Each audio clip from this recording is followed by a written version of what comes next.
They have continued tirelessly in their effort to take away your right to defend yourself and your family. They're systematically stripping women of their ability to fight rapists and other attackers. And they've turned peaceful, law-abiding citizens into criminals with the stroke of a pen. I'm sorry I gotta read from this, but this speech is just too important to me right off the top of my head.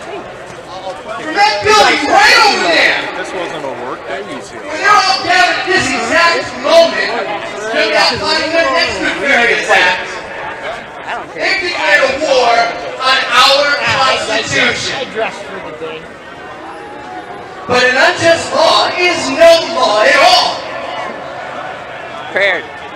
This statement from Thomas Jefferson is entirely true. So what does it mean when the people give up and submit to an unjust law? It means slavery, subjugation. Live on your knees. Know this, however. There are ways to resist tyranny that do not require the press box, do not require the ballot box, nor the ammo box. What I'm referring to is nullification from the jury box. This is a concept that needs to once again be spread far and wide. Here in New York, the Civil Rights Movement, the anti-prohibition movement, and even the Northern Abolitionist movement have a proud history of nullification. In 1850, the U.S. government declared that anyone can be arrested for providing assistance to slaves during their captivity.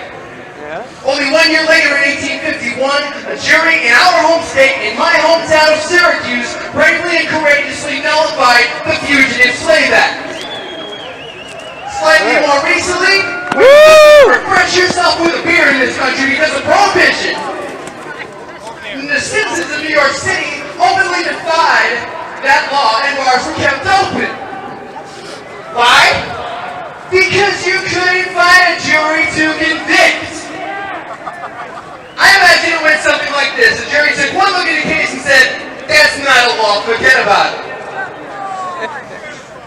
It was these examples and similar brave acts by fellow New Yorkers of years past that raised public awareness and gave politicians the political will to overturn and repeal these laws. Politicians and law enforcement can also nullify unjust laws. Local leaders can pass laws whereby their town or county refuses to enforce any law that would violate the constitutional rights of their constituents. We need to immediately encourage them to do so. We should get them to nullify the SAFE Act, like the legislature of Oswego County, New York is doing right now.